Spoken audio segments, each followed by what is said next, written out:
اللہ لا تقربوا الزنا انہ کان فاحشۃ وساء سبیلا.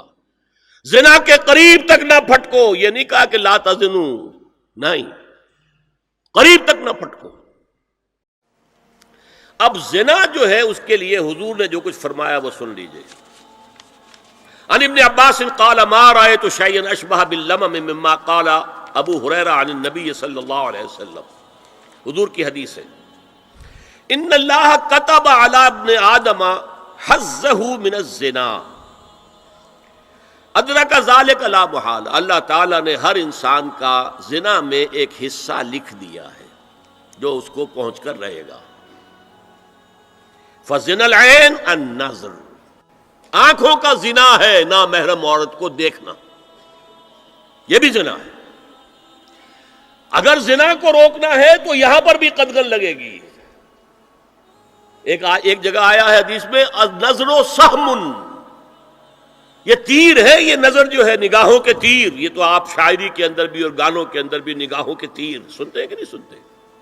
النظر سہم، یہ تیر ہے. وزن اللسان النطق یا منطق، زبان کا زنا ہے کسی عورت سے گفتگو کر کے چٹخارے لینا. عورت کی آواز میں بھی ایک لوچ ہے، حسن ہے. اللہ تعالیٰ نے اسے سراپا ایسا بنایا ہے کہ مرد کے لیے اس کی ہر شے کے اندر اٹریکشن ہے، اس کی آواز میں اٹریکشن ہے. والنفس تمنا و تشتہی، اور باقی رہ گیا نفس، وہ تمنا کرتا ہے کہ اب میں اس سے آگے بھی بڑھوں اور زنا بھی کر لوں. والفرج یصدق ذلک کلہ اور یکذب، لیکن یہ ہو بھی سکتا ہے نہیں بھی ہوتا، لیکن یہ زنا تو کر چکا نا. کان کا زنا اس نے کر لیا، آنکھ کا زنا اس نے کر لیا، زبان کا زنا اس نے کر لیا. اس کو زنا کی تعریف میں لائے. ایک اور روایت ہے جو مسلم میں ہے، عن ابی ہریرہ کتب علی ابن آدم نصیبہ من الزنا مدرک ذلک لا محالہ فالعینان زناہما النظر والاذنان زناہما الاستماع واللسان زناہما الکلام والید زناہا البطش والرجز زناہا الخطأ والقلب یہوی وتمنا. یہ زبان کا بھی زنا ہو رہا ہے، کان کا بھی زنا ہو رہا ہے، ہاتھ کا بھی ہو رہا ہے. کہیں لمس کیا ہے عورت کے جسم کو، ہاتھ ملایا ہے اس سے، اور چل کر کہیں جا رہا ہے دیکھنے کے لیے، یہ پاؤں کا زنا ہو رہا ہے.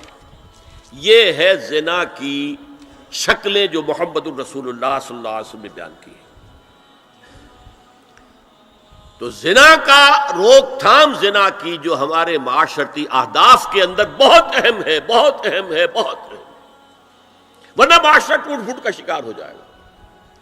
میاں بیوی میں اعتماد نہیں ہے، بے اعتمادی کی فضا میں اولاد جو پلے گی اس کی منفی نفسیات ہوں گی، کبھی مثبت نفسیات نہیں ہو سکتی. والدین میں محبت ہے، آپس میں اعتماد ہے، ایک دوسرے پر اعتماد ہے، ایک دوسرے کا لحاظ ہے، ایک دوسرے کی دلجوئی ہے، ایک دوسرے کی مدد ہے. یہ ساری چیزیں جو ہے وہ ایک فضا پیدا کرتی ہیں گھر کے اندر. وہ ایک نارمل، ایک صحت مند فضا جس میں کہ نئی نسل پروان چڑھے گی تو وہ ایک پازیٹیو اور مثبت نفسیات لے کر پیدا ہوگی. اچھا، اور دیکھیے اس میں کیا کیا کچھ حضور کی طرف سے آئے ہیں. حضرت جابر ابن عبداللہ فرماتے ہیں، من کان یؤمن باللہ والیوم الآخر فلا یخلون بامرأۃ لیس معها ذو محرم فإن ثالثہما الشیطان. رواہ احمد. دیکھو، جو شخص بھی اللہ پر اور یوم آخر پر ایمان رکھتا ہو وہ کبھی کسی اجنبی عورت کے ساتھ خلوت میں نہ رہے، ملاقات نہ کرے جس کے ساتھ کہ اس کا کوئی محرم شامل نہ ہو. کوئی عورت آئی ہے آپ سے مسئلہ پوچھنے کے لیے، اس کا باپ، اس کا بیٹا، اس کا بھائی، اس کا شوہر ساتھ ہونا چاہیے، اکیلے نہیں. اس لیے کہ ثالثہما الشیطان. جہاں یہ ایک مرد اور ایک عورت جو ایک دوسرے کے لیے نامحرم ہے، جب ملیں گے تیسرا وہاں شیطان موجود ہوگا. اسی طرح حضرت ابن عباس کی روایت ہے، لا یخلون رجل بامرأۃ الا ومعها ذو محرم ولا تسافر المرأة الا مع ذی محرم.